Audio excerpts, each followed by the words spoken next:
Aujourd'hui, on va s'intéresser à la résolution et surtout les idées derrière la résolution de cet exercice. Concernant les groupes. Donc on prend G, un sous-groupe fini de GLN de K, donc de l'ensemble des matrices inversibles, et on pose la matrice M qui est égale à 1 sur le cardinal de G fois la somme de tous les éléments de G. Et donc il faut montrer que cette matrice M vérifie M carré égale M. Ok, alors le constat de base déjà c'est qu'on a un sous-groupe fini, donc ça nous permet bien de montrer que cette somme est bien définie. Ok, enfin il n'y a pas aucun problème, je veux dire.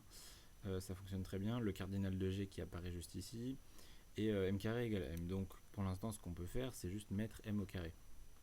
Ok, donc mettre M au carré, bon bah on a déjà le cardinal de G au carré qui apparaît.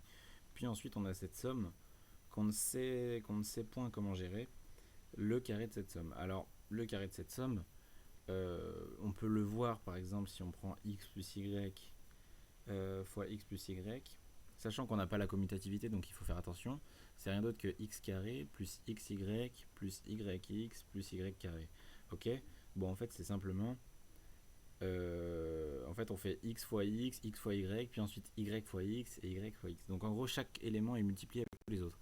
Et donc en fait c'est rien d'autre que 1 sur g fois la somme de, donc par exemple gh dans g de gh. Voilà, simplement la somme pour gh dans g de gh. Donc voilà, il va y avoir les carrés, tous les carrés, puis ensuite tous les trucs entre eux. Bref, voilà, ça va très bien fonctionner, ça se démontre assez facilement. Et donc là, on va essayer de s'intéresser à ça. Donc ce qu'on peut remarquer déjà, c'est que si on pose une application, on n'a même pas besoin de la poser, mais je vais juste l'expliciter ici. Donc si on pose l'application qui à GH associe le produit GH, donc qui est un élément de G carré associe un élément de G, ok, ça c'est une surjection. Ok, c'est une surjection, pourquoi? Parce qu'il suffit juste de prendre h égale 1 et on a bien G, donc ça marche très bien. Voilà, c'est toujours une surjection. Ok, donc ça veut dire qu'on peut découper notre somme en fait en 1 sur G carré fois la somme, et donc cette fois-ci on va prendre par exemple G dans G de la somme, et donc là on va l'appeler par exemple E et F, je sais pas pourquoi je les appelle comme ça, mais voilà, de EG, le produit des EF. Ok, et où EG en fait ça va être l'ensemble, donc c'est l'ensemble des EF de G carré tel que EF égale G.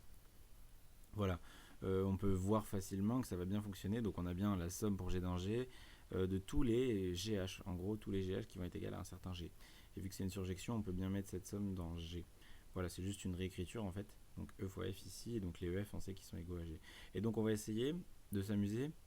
Alors du coup on va pouvoir dire que ça c'est égal à G, et ensuite on va se retrouver en fait à compter cet ensemble. À compter combien il y a d'éléments dans cet ensemble, ok, donc cet ensemble là. Et pour ça on va poser une petite application, donc qui a G associe par exemple un élément de EG, et on va essayer de montrer que typiquement c'est une bijection. Ça va pas être trop compliqué. Ok, premier élément, nous à la fin on veut G, donc si on prend par exemple x moins 1 fois G, ok, on associe ce couple là, bon bah déjà la surjection elle est bien faite. Ok, pour n'importe quel couple on va pouvoir trouver le truc. Alors le plus simple ça serait de montrer l'injection. L'injection est triviale, hein. L'injection je vous laisse la vérifier, mais la surjection, donc si on prend un couple par exemple EF de EG, ok, prenons donc par exemple, le but ça va juste être de découper, donc si on identifie un peu on aurait E égale X et F égale X moins 1 G. Voilà, on aurait ça, et donc on peut identifier facilement en passant le F de l'autre côté, F-1, et on passe le X de l'autre côté, et ça on obtient X égale G F-1. Voilà, et on peut vérifier facilement qu'en fait, si on fait donc du G F-1,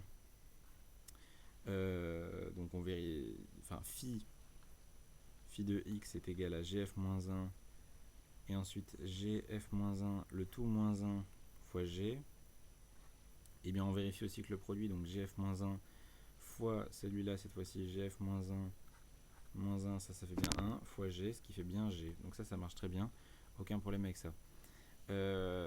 Donc c'est une injection, une surjection, donc au final le cardinal de G est égal au cardinal de EG. Et donc du coup si on réécrit notre somme, M carré 1 sur G carré fois la somme pour G dans G, la somme de E et F, donc là on avait mis E et F dans EG, sauf que cette fois-ci on sait que E fois F par définition de EG ça fait G, donc ça fait juste la somme G, on peut le sortir de la somme, ici ça fait juste des 1, et donc pour E et F dans EG, le couple EF. Et donc là on a dénombré ce truc là, et donc ça nous fait bien apparaître le cardinal qui sort devant, donc G, sur G carré fois la somme des G, et donc en fait ça c'est bien 1 sur G fois la somme des G pour G dans G, ce qui est égal à M. Et donc on a bien M carré égale M. Voilà.